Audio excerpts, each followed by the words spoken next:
Presidente da Assembleia, senhoras e senhores deputados, senhor Presidente do Governo, senhor Vice-Presidente do Governo, senhoras e senhores membros do Governo, açorianas e açorianos, estamos a concluir o debate das propostas de plano e orçamento para 2022 apresentadas a este Parlamento pelo Governo Regional.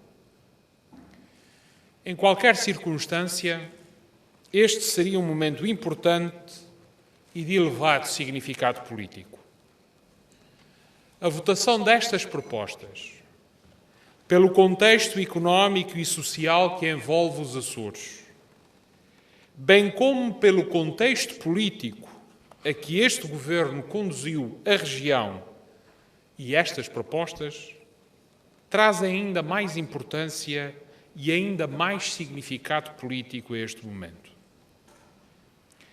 Consciente disso, o Partido Socialista atempadamente tornou pública a sua posição de voto, bem como, bastante antes, tornou públicas as principais dúvidas que ensombravam essas propostas e que fundamentavam a nossa decisão.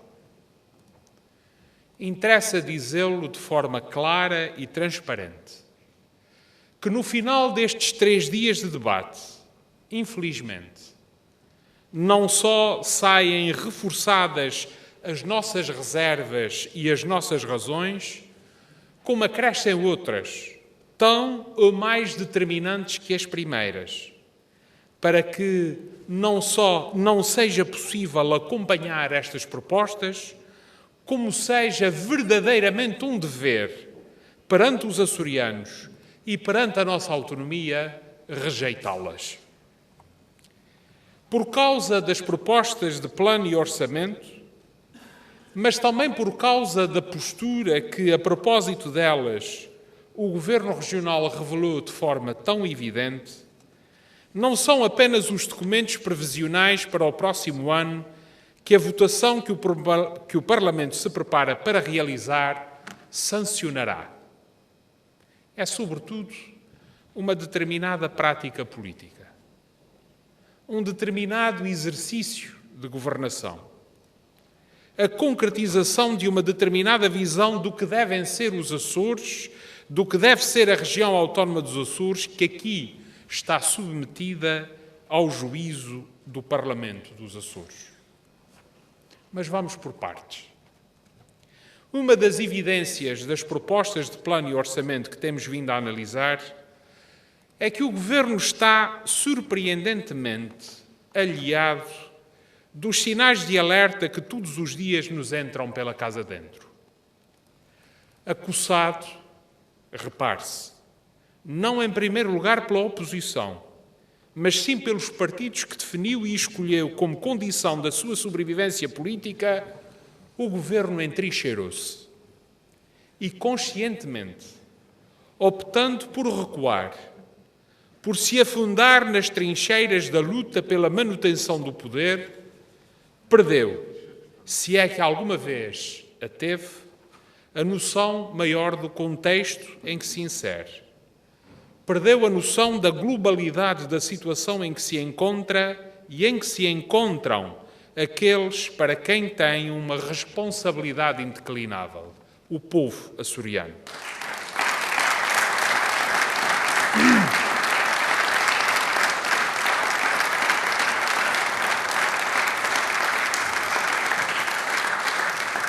De todo o mundo e por todo o mundo, chegam e abundam os sinais de alerta e os avisos relativamente a perigos que espreitam a recuperação económica e social da pandemia de Covid-19.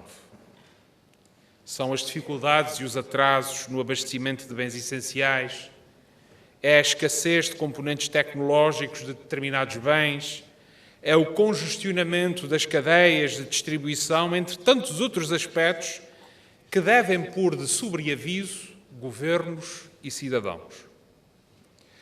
Num relatório da Agência de Notação Financeira Moody's, a 11 de outubro passado, é afirmado que se verifica que, à medida que a recuperação económica ganha força, é mais suscetível de ser bloqueada nas cadeias de abastecimento. A 12 de outubro, o Fundo Monetário Internacional alertava que a presente situação revela um desequilíbrio entre a recuperação da procura e a recuperação da oferta, com esta a estar mais atrasada do que aquela. Mas mesmo cá nos Açores, há sinais de alerta para os quais o Governo Regional deveria estar desperto, mas infelizmente, por estar entrincheirado, não está a prestar atenção. O custo das rações está a subir. Os adubos, em alguns casos, subiram de preço no último ano cerca de 80%. O gasóleo agrícola subiu 45%. O custo dos combustíveis em geral está a subir. Já se verificam prazos mais alargados na entrega de mercadorias. A situação de setores fortemente dependentes de fatores de produção de origem externa à região é aflitiva. Pela primeira vez em quase 30 anos, os Açores assistiram à lavoura na rua e parece que não vai ficar por aí. Tudo isto a somar a numerosos outros sinais. A taxa de desemprego nos Açores, que há um ano atrás, sendo a terceira mais baixa do país, estava abaixo da média nacional, no terceiro trimestre deste ano subiu para a segunda mais alta do país e claramente acima da taxa de desemprego do país. Como se isso já não bastasse, a consequência de toda esta situação é a opinião unânime. É um aumento generalizado de preços, logo aumento da inflação. E a forma de combater a inflação é, por muitas voltas que se dê, o aumento das taxas de juros. Ora, é culpa do Governo Regional que existam atrasos nos fornecimentos de bens, que existam constrangimentos nas cadeias de abastecimento. É culpa do Governo Regional, ou pode o Governo Regional evitar que exista um aumento das taxas de juros? Não. Não é culpa do Governo Regional, porque nem lhe é exigível, nem o mesmo tem instrumentos para evitar estas situações.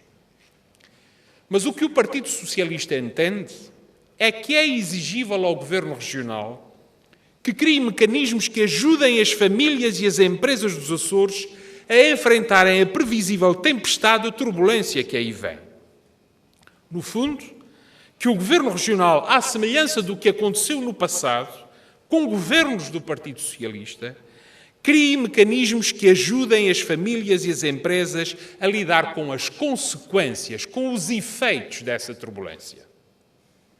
E para termos uma ideia mais concreta e mais precisa daquela que, em nossa opinião, é uma responsabilidade do Governo Regional, interessa também saber e clarificar que tudo isto não acontece apenas na Europa e no mundo. Isso afeta e penaliza açorianos de carne e osso, penaliza famílias concretas, penaliza empresas concretas, penaliza açorianas e açorianos com os quais todos os dias nos cruzamos na rua. Um jovem casal que acabou de adquirir a sua habitação através de crédito bancário, um jovem casal no qual apenas um dos cônjuges trabalha, ou mesmo que trabalhem os dois, tem condições para, sozinhos, enfrentarem uma subida acentuada de juros. Um empresário que tenha responsabilidades perante a banca tem condições para, neste momento, sozinho, enfrentar uma subida generalizada de juros. Aquilo que nós sabemos pelo trabalho feito junto dos açorianos é que não. O nosso entendimento é que era necessário, mais do que necessário, era imperativo o Governo Regional demonstrar que está atento e está pronto a acudir a famílias e a empresas. Mas não é isso que acontece. Significativamente reveladora da forma como o Governo Regional encara esta situação, o seu papel e a sua responsabilidade de agir, foi a intervenção do Sr. Secretário Regional das Finanças, Planeamento e Administração Pública, proferida desta tribuna na apresentação das propostas de plano e orçamento. Depois de reconhecer todo este quadro, Depois de concordar com o diagnóstico feito pelo Partido Socialista quanto aos riscos que o futuro encerra, a resposta do Governo, pela boca do Sr. Secretário das Finanças, é, e cito, estendemos os prazos das operações de financiamento e reforçamos o recurso a operações com taxa fixa, reduzindo deste modo a exposição da região à volatilidade dos mercados. Fim de citação. É a famigerada mudança de paradigma. Então, e os açorianos? Então, e as famílias açorianas? Então, e as empresas, os empresários e os trabalhadores? Nada. Absolutamente nada. Ficam de fora do novo paradigma.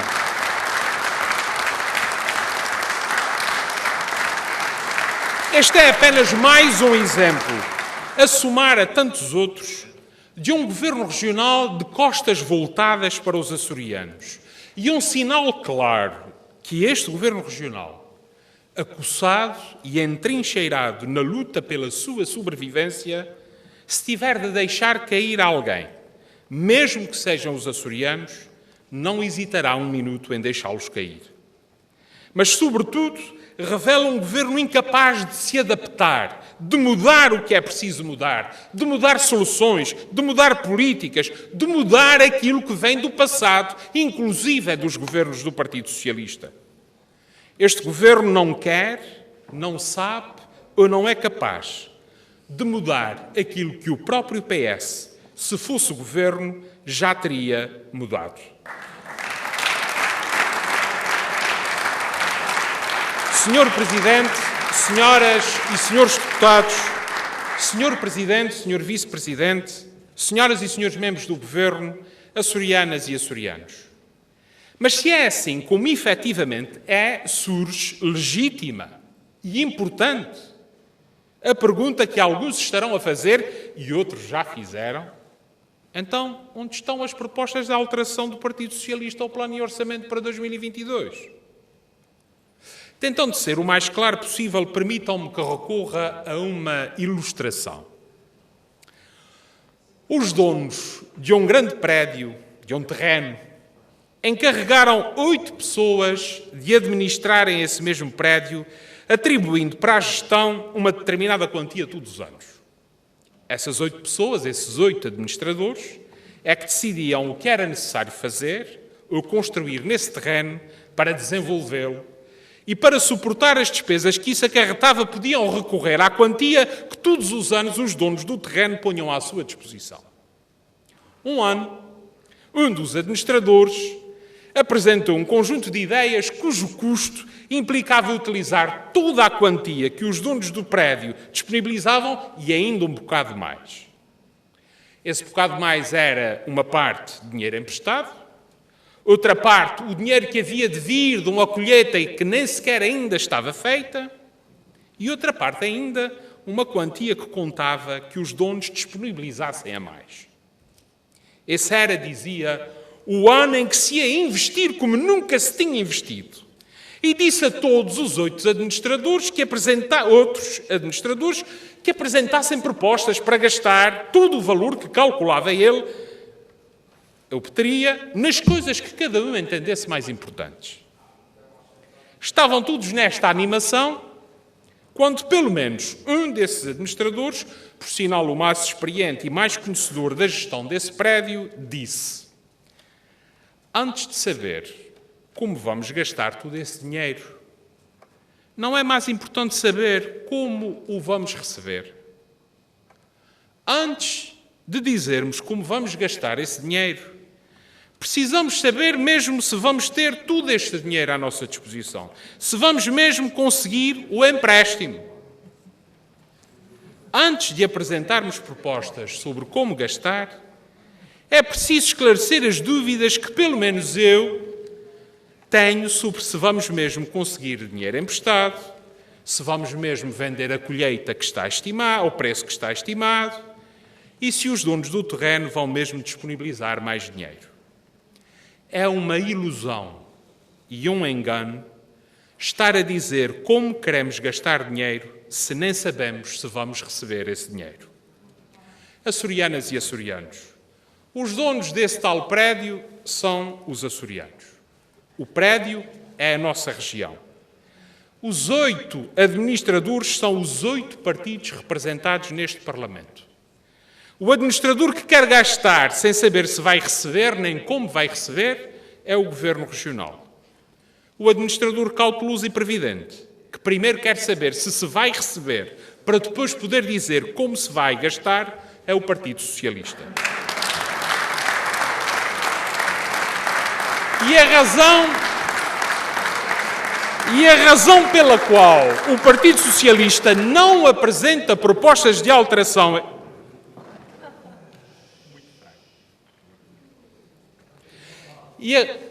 E a razão pela qual o Partido Socialista não apresenta propostas de alteração a este documento, os outros administradores estão agitados, já percebi.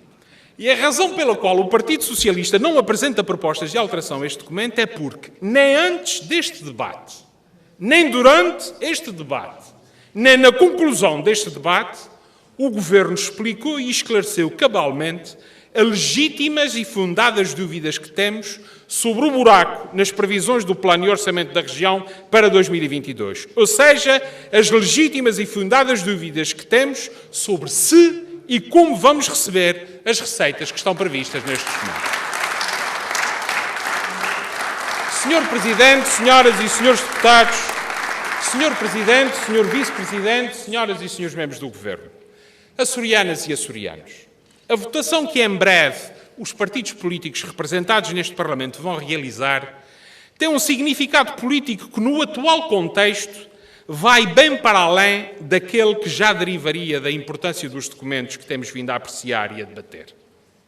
Depois da passada sexta-feira, depois da forma e do conteúdo da conferência de imprensa dada pelo Sr. Deputado do Partido Chega, esta votação e o seu resultado traduzirão também a chancela parlamentar às públicas ameaças e às secretas cedências, traduzirão a chancela do Parlamento dos Açores ao triste processo de capitulação do Governo Regional dos Açores e, lamentavelmente, por seu intermédio, da região autónoma dos Açores, ao desrespeito institucional, à chantagem política e ao insulto a pessoas e a instituições.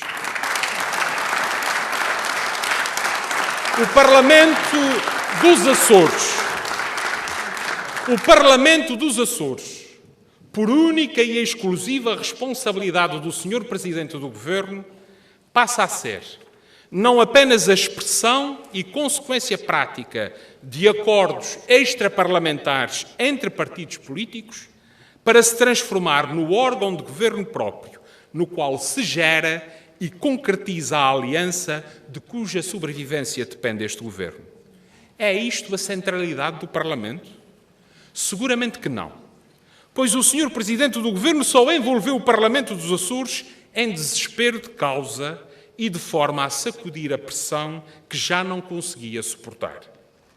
O Sr. Presidente do Governo só envolveu o Parlamento dos Açores não apenas só depois de ter franqueado as portas do PSD Açores à interlocução direta com o líder nacional do Chega, mas, dor maior, depois de ter franqueado as portas do Palácio de Santana e ter dado honras de audiência oficial ao líder nacional do Chega.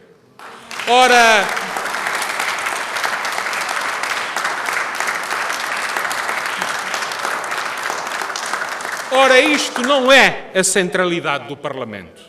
Isto é a descarada instrumentalização do Parlamento. Mas as consequências dessa estratégia de desesperada fuga para a frente não se ficam apenas pelo arrastar do Parlamento para a validação, não já apenas formal, mas sim política, do processo de chantagem, de desrespeito e de insulto a que as alianças queridas e promovidas pelo Sr. Presidente do Governo conduziram os Açores e os açorianos. O custo do Governo ter cedido não é só o custo financeiro ou o custo político. É o custo da dignidade de uma região, é o custo da dignidade de um povo. Essa instrumentalização essa instrumentalização do Parlamento dos Açores significa, sobretudo do ponto de vista político, que os 5 partidos que sustentam este governo, mais o senhor deputado independente, passam a estar mais ligados do que nunca. Acabaram-se as desculpas dos acordos terem sido celebrados com um partido e de não terem sido celebrados com outro. Acabou-se a fórmula dos 3 da coligação mais os 2 do apoio parlamentar. Depois da forma e do conteúdo da conferência de imprensa da passada sexta-feira, a votação deste plano e deste orçamento significa que esses 5 partidos, mais o senhor deputado independente, passam a estar unidos, ligados, comprometidos, por sua vontade, por necessidade, ou até mesmo contra a sua vontade, na chancela parlamentar ao processo de públicas ameaças, de secretas cedências, no processo de chantagem, de desrespeito, de instrumentalização a que conduziu a estratégia política delineada e implementada pelo Sr. Presidente do Governo Regional. E esta é mais uma razão, se mais razões fossem necessárias, para o voto contra do Partido Socialista.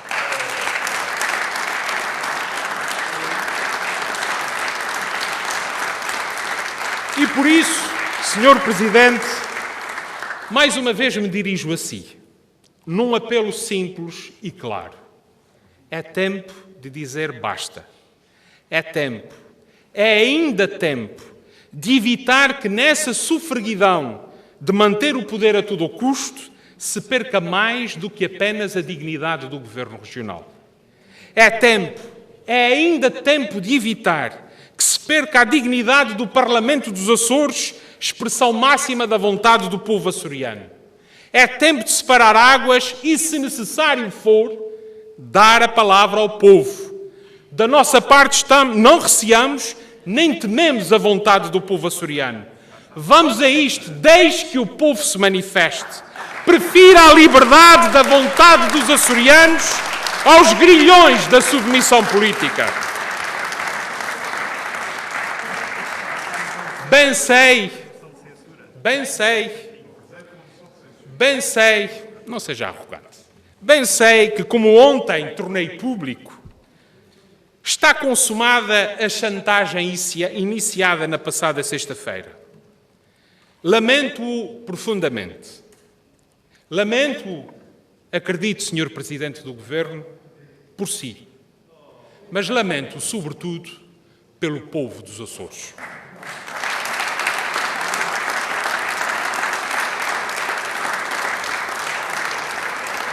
Sr. Presidente, senhoras e senhores deputados, Sr. Presidente, Sr. Vice-Presidente, senhoras e senhores membros do Governo, açorianas e açorianos. No início desta intervenção afirmei que a votação deste plano e deste orçamento tem também a ver com um determinado exercício de governação.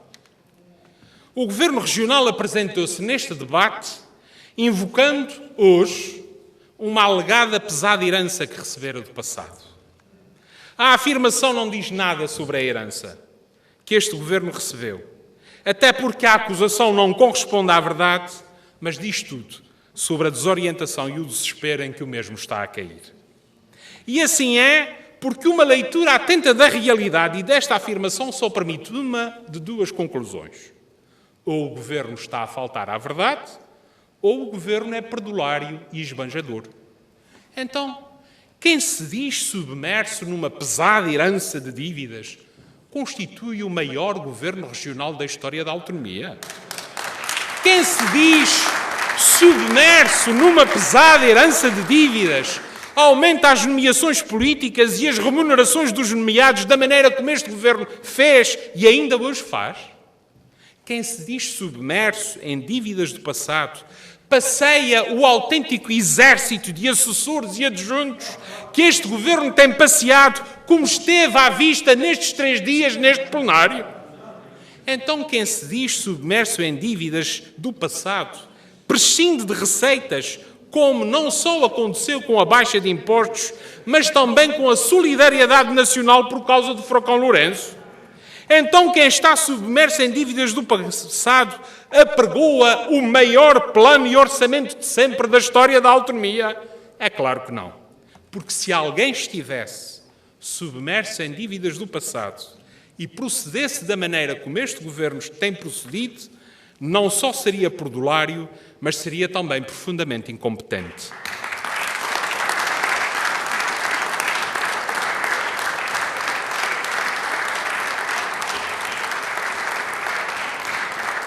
Mas não é apenas esta tosca tentativa de desculpabilização dos erros atuais que caracteriza este exercício de governação.